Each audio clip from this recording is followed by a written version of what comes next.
Hello ladies and gentlemen, Fuzzfinger here, welcome back to Final Fantasy IX and Excalibur II Perfect Game.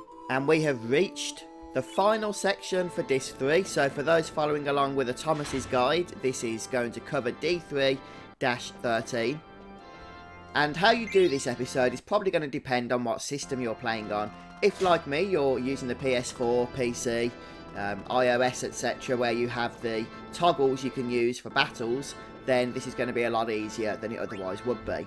Well, actually not a lot easier, but if you're not playing on those systems, there is one thing you need to do, and that is encounter a random enemy fight over this next section. And the reason for that is you need to get everybody in critical health so that Steiner can use charge. Now, you will require for Steiner to have the Coral Sword, which was purchasable, and is purchasable, from the Treno Weapon Shop. That said, as I mentioned before, I did forget to buy it, so that isn't an option for me. But fortunately on PS4 it's not needed, because we can just toggle the max damage anyway, and just use that to get our way through the bosses. We don't need the charge ability. Okay, so to start with, as you saw, we went through those columns of light, and all you need to do is get through that within the time limit without actually touching a column that has light on it. Just follow the path that I took. And then when we get to that toggle on the other side, set it to number 3, and that will allow us to make our way up here to this first chest, which contains a whole bunch of gil for us. Very nice indeed. So just remember, if you're doing this on the PlayStation or on an emulator, where you do need the Coral Sword trick with charge to get through the bosses at the end, you will need to do a random enemy encounter at some point in this part. And all you have to do on that encounter is have everybody except Zidane knock themselves out. Zidane should already be in critical health. And then after the battle, have everyone resurrected with the Phoenix down, so that everybody is in critical health status. But as I said, that's not necessary for me, so I'm just using the no battle toggle. And then we're going to head back to the switch here and just knock it up a notch to number 4.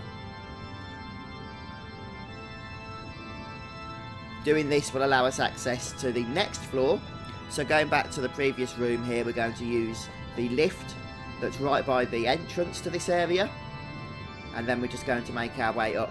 And this time, instead of using the right of the top 2 lifts, we're going to use the left of the top 2 lifts. So that's the one that took us to the chest. We're running over it now. We're going to use this other one, and as I say, this will take us to the next floor, where we've got a bit of an interesting area that involves a kind of maze. So just follow the route that I share with you and it will all be fine. Start by going across to the right here and into this teleporter. Thomas says that's a pink teleporter, but to me it's more peachy than pink, with a bit of a red hue perhaps. And we're going to use this blue teleporter once we've reached the next room here. And this will take us to our first chest in this place. Our first of 3 chests that we're going to be opening in this session. And then we're just going to backtrack at this point and run past the so-called pink teleporter and to the blue one on the other side, where there's going to be another chest for us to grab.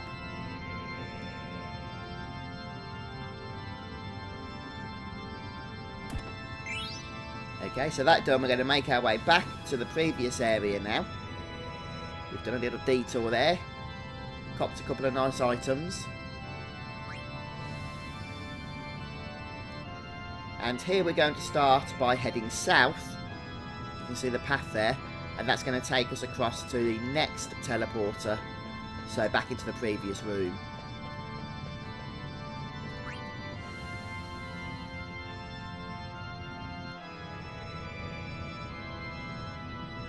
And there's one more detour, it's a little bit lengthy, but if we start by going south here, then we can go through a network of these blue teleporters.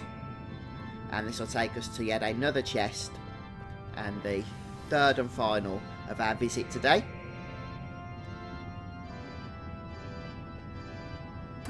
There we go, and now we're going to have to backtrack. And you can see our little Moogle friend up there waiting for us. So we're going to be visiting him now. We're going to be saving our game in a moment, and that'll be ending the first mini session.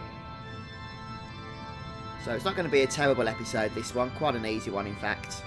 I've only got one more mini session after this, and that does involve a few bosses though, as I said. But use this network of blue teleporters and you'll make your way up here. So before we actually save, we just need to get our party ready. Probably not necessary for us, but I will do so anyway, using the PS4. So first things first, we're going to make sure everybody's in the front row. And we're going to equip our characters, as you can see here. The only difference being if you have the coral sword, which you should have. I don't know how I forgot to pick that up in Treno when we did the fight there. Then you'll want to make sure that Steiner has that equipped instead of the defender, which is what I'm giving him. And the basic strategy for the next fights, if you're doing it as you would have to do it on the PS1 version, is to just attack them physically while using charge with Steiner. And that'll get you through them without too much trouble. But since we don't have that tactic without the coral sword, I'm just going to be using the max damage toggle and taking about the same amount of time to kill those bosses, so we get the same result anyway. And then we can just purchase that coral sword later, so it isn't a missable item. In terms of abilities, all of your 4 characters are going to want MP Attack, Bird Killer and Man Eater, with all but Amaranth having Distract as well.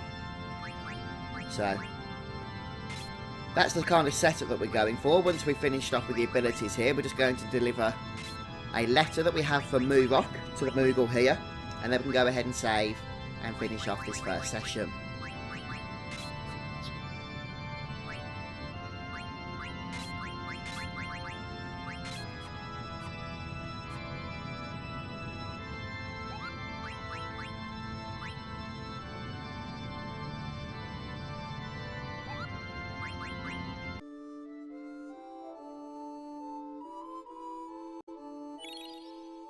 Okay, so when you're ready, nicely refreshed, ready for the RNG battles that lie ahead, you'll have to just toggle with the Moogle here that you're ready to continue. And we've got a bit of cutscene action involving Garland. So I am, as I said, going to be using the max damage toggle. And the first fight that we're going to be up against here is the Silver Dragon. And it is just a case of smashing through with physical attacks. Just toggle battle assist on and off if you want to make sure your ATB gauges are filled, because this dragon does tend to kill your characters if he gets attacks in, and you will need them alive for the next fight. So it's only got 20-something thousand health, so 3 attacks at max damage will take it down, or a couple of attacks with charge if you're using the coral sword strategy will do the same trick. Obviously, if you are using that on PS4 or PC or whatever, don't use Battle Assist then, because you'll heal your characters out of critical status. And you'll need to keep them in that for these fights. So next up, we have a battle against Garland himself. And it's exactly the same strategy. If he does kill anyone, then you can resurrect them. And again, do so before the next fight.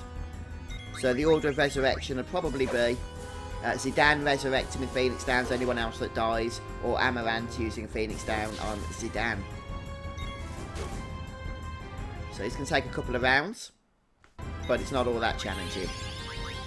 As you can see, he does cast stop here, but that's not a big deal. It will be removed before the next battle automatically.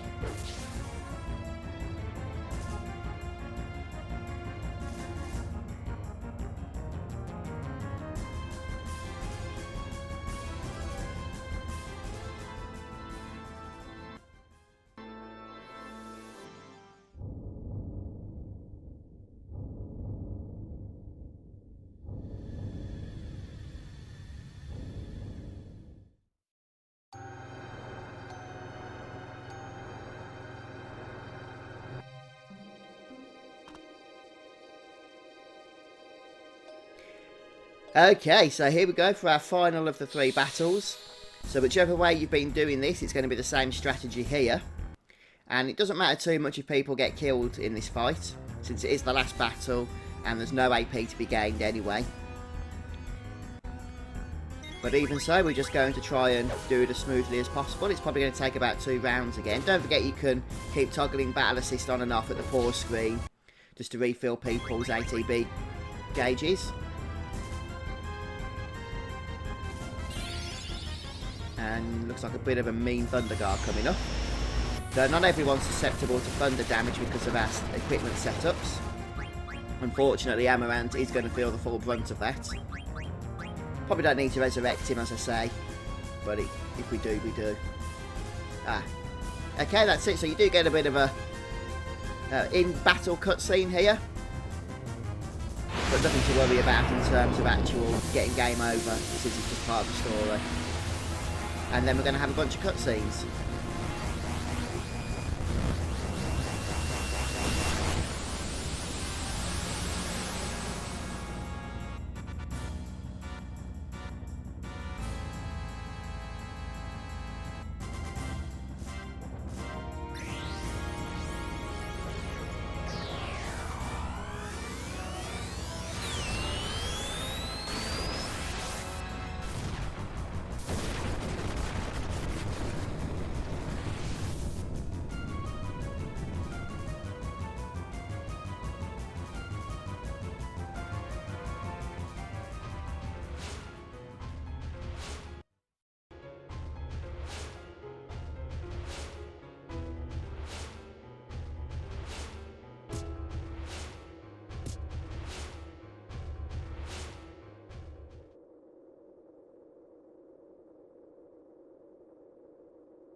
So a couple of times through these cutscenes you will get control of Zidane, and you're just going to use him to run along the really linear paths as you keep triggering more cutscenes on the way.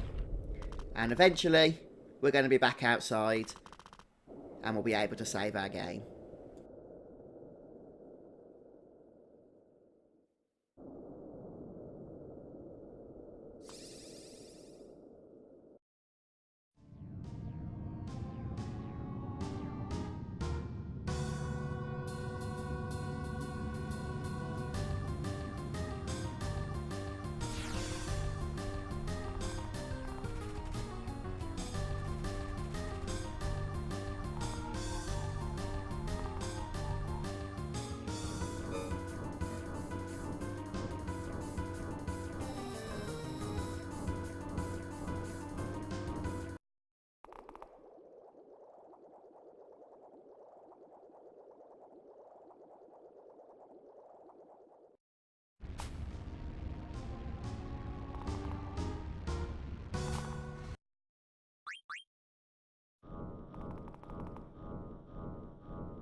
Oh, one thing else. Just need to sort out our party before we actually do end up going back outside. So what I recommend here, this is what you would normally do on Disc 4. This is Disc 4 now, but we don't get the opportunity to save in between anymore, but we are about to, so don't worry. Just make sure that you have Queen, Freya and Amaranth in the party. And that's it. All that's left to do is to land the airship and save. And then we're going to be continuing on next time. This is now Disc 4, the start of Disc 4. So very, very close to getting our lovely Excalibur II, which is the whole point of this playthrough, of course. We'll get a trophy with it as well. But that's it then, guys. So I'm just going to take a brief detour back to the load screen so we can see what time we're up to. The target time by this point is 10 hours and 28 minutes 25 seconds. I think it was about 4.5 minutes ahead of schedule at the end of the last episode. And it looks like now we're about 8 minutes, just over 8 minutes ahead of schedule. So we're making good time here. We'll be able to do the Nero Brothers side quest starting in the next episode as well. So come and join me for that. I'll see you then. Take care. Thanks for stopping by.